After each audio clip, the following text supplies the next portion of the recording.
J'ai envie de t'apporter dans cet épisode une perspective différente sur tes aspirations d'entreprise. Je me suis rendu compte dans les dernières années, quand j'ai fait moi-même un pivot pour passer de la prestation de service à l'accompagnement, j'ai réalisé à quel point ce genre de modèle d'affaires-là et ce changement de modèle d'affaires m'amenait à devoir revoir complètement mes attentes en termes d'organisation, d'horaire, de stratégie marketing puis d'action pour ma visibilité.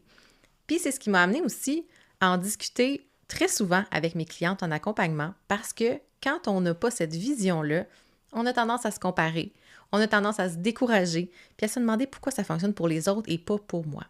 Bien, sais-tu quoi? J'ai envie de t'amener cette perspective-là que tu as peut-être plusieurs business en ce moment, puis tu n'es même pas au courant, et ça va te demander d'agir, faire des actions qui sont complètement différentes de ce que tu as fait jusqu'à présent. As-tu le feeling que c'est vraiment plus facile pour les autres? L'impression que tu fais déjà tout ce qu'il faut pour réussir? T'es passionné, t'as une mission inspirante, puis de l'ambition qui connaît pas de limite.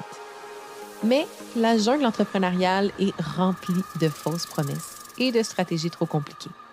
180 degrés, c'est bien plus qu'une mesure. C'est une perspective, un horizon. Je suis Mélanie Allé, fondatrice de Synapse Marketing. Je t'invite à explorer avec moi une approche unique, celle de prendre de la hauteur pour voir grand, pour voir loin.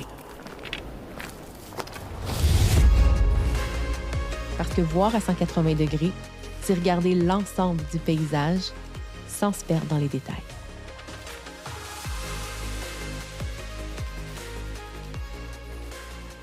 Salut à toi! Très heureuse de te retrouver dans cet épisode 161 du podcast. Pour les habitués, pour ceux et celles qui écoutent le podcast de façon plus régulière, vous avez sans doute remarqué une petite pause de 2 semaines plus prolongée en fait qu'à l'habitude avec ma promesse de cette année en 2025, c'était de te promettre justement un épisode aux 2 semaines.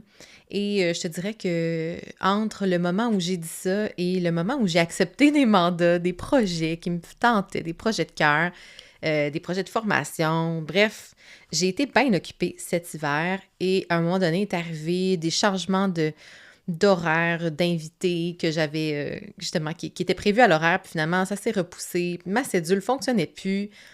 Puis là, je m'étais dit, ben pourquoi je me ramerais à contre-courant? Tu sais, ce que j'enseigne à mes clientes, c'est pas de faire ça. C'est pas de se mettre dans la position de « j'ai dit ça, il faut absolument que je le fasse, sinon il y a quelque chose qui va exploser », puis de me mettre dans une situation où je vais avoir encore plus de pression sur les épaules. Alors, je me suis dit, là, Mélanie, c'est le temps de faire ce que tu enseignes, ce que tu dis. En fait, ce que tu dirais à tes clientes, ben fais-le donc. Fais-le donc parce que donne l'exemple. Et c'est ce qui est arrivé, en fait, dans les dernières semaines. J'ai réduit quand même de beaucoup ma création de contenu parce qu'à un moment donné, ben quand l'assiette, elle est pleine, quand tu en as amplement dans les mains, ben ça sert à rien de lutter et d'essayer de se faire violence. Dans le fond, j'ai vécu une belle petite croissance cet hiver. Et à un moment donné, ben, c'est plus compatible avec mes méthodes de faire d'avant. Et je suis arrivée au point où je me suis dit, bon, là, clairement, l'organisation que j'avais par rapport à mon contenu et les activités professionnelles, que ce soit le membership, mes clientes en accompagnement individuel, mes projets de création de contenu et de gestion de projet, se rajoute à ça une formation pour le cégep de ma ville.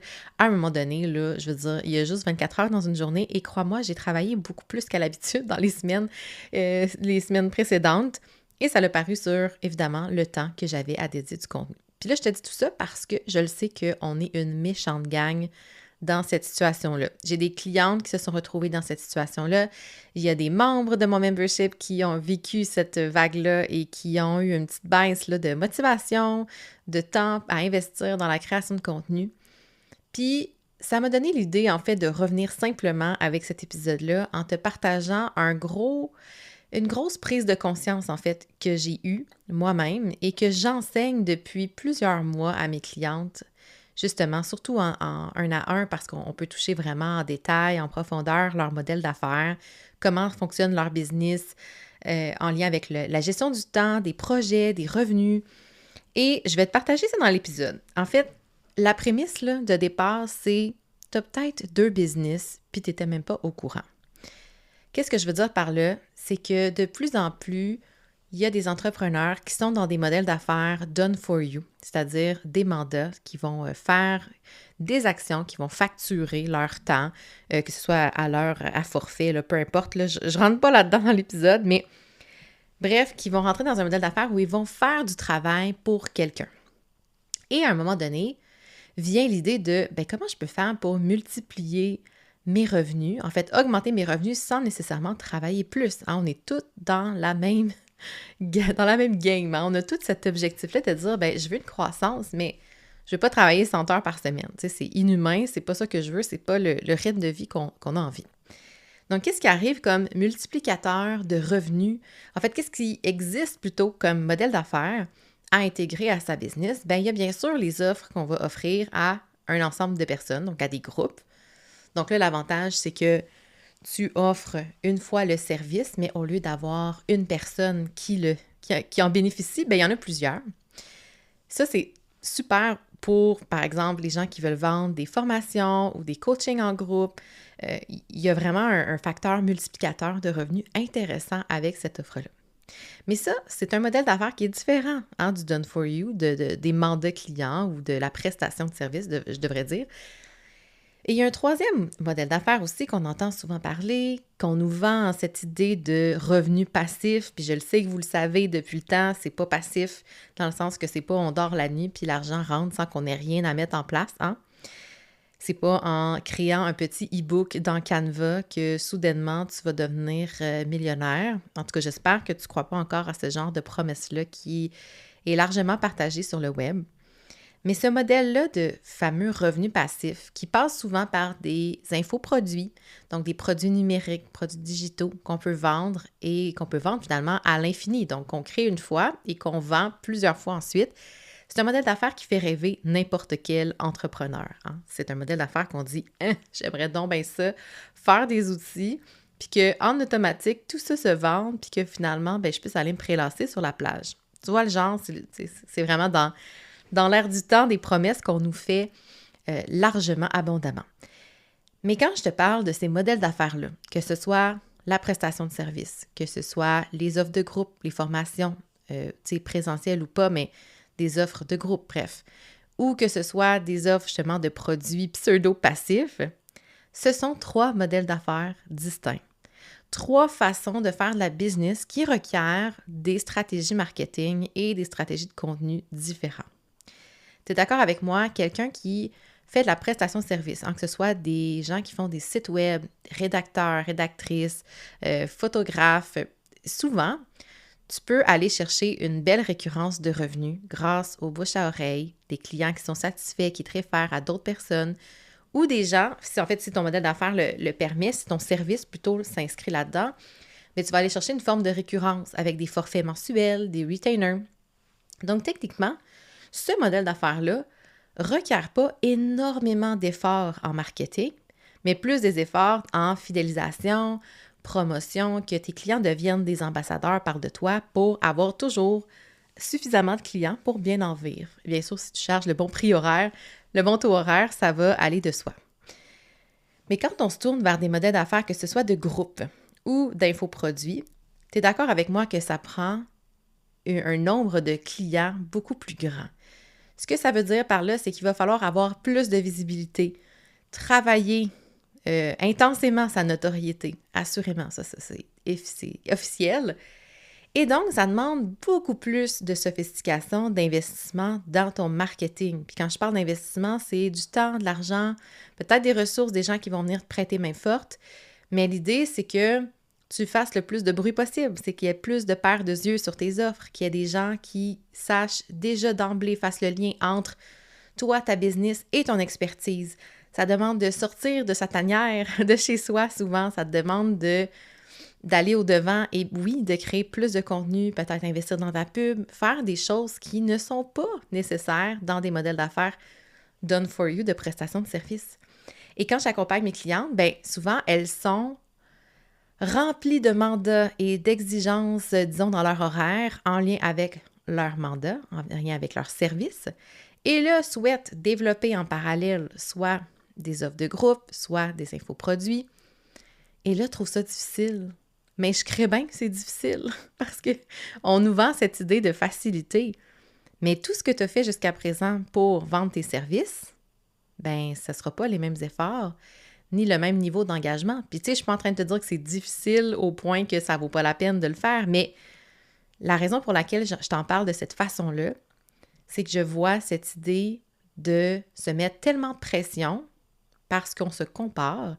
Et là, souvent le réflexe que tu as, c'est que tu vas te comparer à quelqu'un qui ne vend que des formations en ligne ou que des infoproduits ou que des offres de groupe très chères à plein de monde. Mais dis-toi que cette personne-là, elle ne fait que ça. Elle ne sert pas des clients avec des retainers ou avec des forfaits mensuels. Elle n'offre pas de services facturables. Donc là, ce que tu es en train de faire, c'est de te comparer à des métriques de succès de quelqu'un qui a un autre genre totalement de business que toi. Et donc, ça nécessite que, soit tu fasses un pivot. Et ce pivot-là, il est vraiment pas évident à faire parce que ça va peut-être te demander de dire non à certains clients dans ton offre de service actuelle.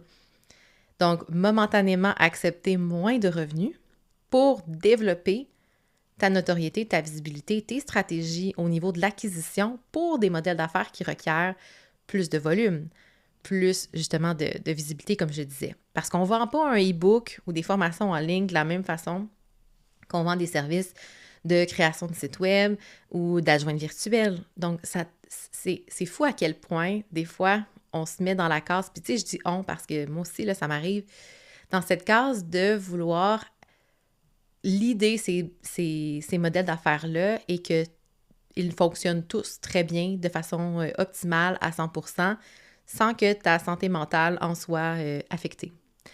Donc, mon message principal aujourd'hui, c'est pose-toi juste la question, c'est quoi ton réel modèle d'affaires en ce moment? Puis est-ce que tu es en train de te faire croire que d'ajouter d'autres sortes d'offres, ben ça va se faire facilement ou plutôt qu'est-ce que ça te prend pour y arriver réellement? Est-ce que tu as besoin vraiment de plus de temps? Est-ce que tu as besoin d'investir un petit peu plus dans de la pub? Est-ce que tu as besoin de comprendre quoi faire au niveau stratégique puis d'être accompagné? Parce que ce sont tous des besoins qui sont différents. Et je côtoie souvent des entrepreneurs qui sont prêts à investir beaucoup d'argent dans des formats d'accompagnement qui sont très chers, mais qui ont de la difficulté à investir dans leur création de contenu, à investir dans de la pub ou à investir dans des réseautages ou des trucs de référencement ou bref, tu sais, qui ont de la misère à s'investir dans des choses qui les rendent inconfortables parce que ça nous fait sortir de la fameuse zone de confort. Mais qu'est-ce qui va vraiment amener des résultats? Je le sais que si tu m'écoutes, il y a probablement une partie de toi qui rêve à cette idée de revenu passif et de vendre des choses automatiquement, soit avec de la pub Facebook ou avec ton contenu ou les deux combinés. Je sais qu'on est beaucoup d'entrepreneurs à idéaliser ce format-là et se dire « Hey, ça serait-tu le fun, tu sais? J'aurais ma formation en ligne, puis là, ça se vendrait pendant que je suis sur la beach, en vacances, en famille. Puis là, j'aurais vraiment un mode de vie confortable. » Puis je le sais parce que moi aussi, là, des fois, je vois ces messages-là, puis je me dis « Crème, c'est vrai, ça doit être le fun, ça doit être cool. » Mais pour y arriver, c'est comme s'il y a une pensée magique des fois qui s'installe, puis qu'on se dit qu'on va juste créer cet outil-là, créer cette formation-là, la mettre en ligne, puis pas nécessairement faire des actions autres que ça. Genre en parler dans son infolette une fois de temps en temps, faire une couple de stories, puis petit guidou, c'est dans la poche. Mais la mauvaise nouvelle que j'ai pour toi, c'est que ça marche pour pas grand monde, en fait. Pour ne pas dire personne, mais j'ai pas envie de dire personne parce que d'un coup que je me trompe puis que c'est déjà le cas de quelqu'un, je pense qu'il faut être un petit peu plus lucide et j'ai vraiment envie que tu prennes le temps de t'asseoir et de te demander si tes objectifs et tes aspirations d'entreprise, est-ce que ça fait partie du même modèle d'affaires ou au contraire, tu es en train d'instaurer une autre branche, si on veut, à ton arbre de ton entreprise, puis que finalement, tu n'as pas réalisé, mais ça allait te prendre du temps à instaurer ça. Que ça allait te prendre plus d'énergie, de stratégie, d'action liée à ta visibilité, tes notoriétés, attraction, conversion, parce que ça se vend vraiment pas de la même façon. Ça, je l'ai appris à la dure dans mes années de pivot avec la pandémie où j'ai passé d'un modèle très mandat client, done for you, à un modèle plus d'accompagnement individuel. Et tu vois, j'ai eu le même switch quand j'ai voulu proposer mon mastermind, que j'ai proposé en fait deux cohortes de mastermind. C'est là où j'ai goûté à la force du groupe, à l'intérêt de faire du groupe, puis à la volonté de vouloir créer des espaces comme ça, ce qui a donné naissance au membership finalement. Mais tout ça pour te dire que arrêtons d'idéaliser le rythme de vie et la gestion d'horaire de gens qui n'ont pas des entreprises avec les mêmes modèles d'affaires qu'on a. Soyons réalistes, puis qu'est-ce qu'on peut faire pour prioriser?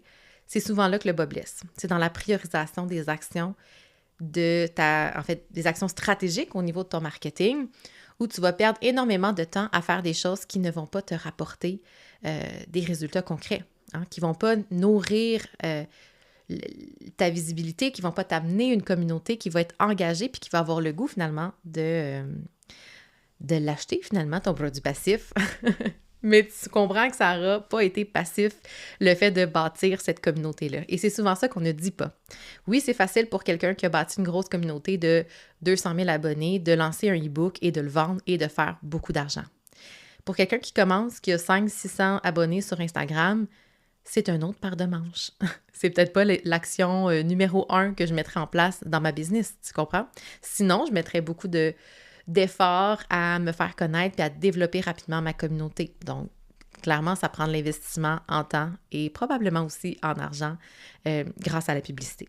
Mais, comme tu me connais, je suis une fille de nuances. Il y a toujours un plan qui est adapté à nos besoins, à notre réalité, à notre vision et bien sûr à notre domaine d'activité. Donc, je ne suis pas là pour te donner un conseil et une marche à suivre précisément dans cet épisode-là, mais j'ai envie juste que tu te poses la question en lien avec ce que tu aspires dans ta business. Est-ce que ça fait du sens au niveau de ton modèle d'affaires?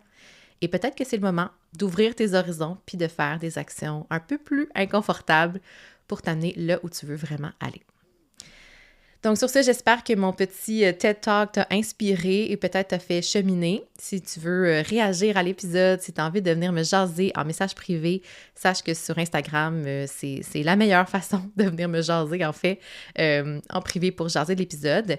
Et bien, si tu veux avoir un peu plus de TED Talk et de contenu, bien, c'est sûr que je t'invite à te joindre à la communauté du Membership Business Synergique. C'est là où ça se passe. C'est là où il y a du fun, c'est là où il y a des ressources, c'est là où tu as mes tutoriels, des ateliers. Bref, je vais mettre le lien dans les notes de l'épisode, mais clairement, je pense que c'est la meilleure porte d'entrée pour goûter à cet univers-là. Alors sur ça, je te souhaite une belle semaine, en fait un bon 2 semaines, et on se retrouve dans un prochain épisode avec une entrevue que j'ai réalisée avec une invitée qui est aussi une cliente avec laquelle je collabore et qui a un projet de cœur incroyable que j'ai envie de te faire découvrir. Donc, sois au rendez-vous dans 2 semaines. Bye tout le monde! Wow! Merci d'avoir passé ce moment avec mon podcast dans tes oreilles. Ça me touche énormément. J'espère que les idées partagées dans l'épisode t'ont inspiré, t'apporteront une nouvelle perspective et te motiveront à te mettre en action. Si tu y as trouvé de la valeur, je t'invite à le partager.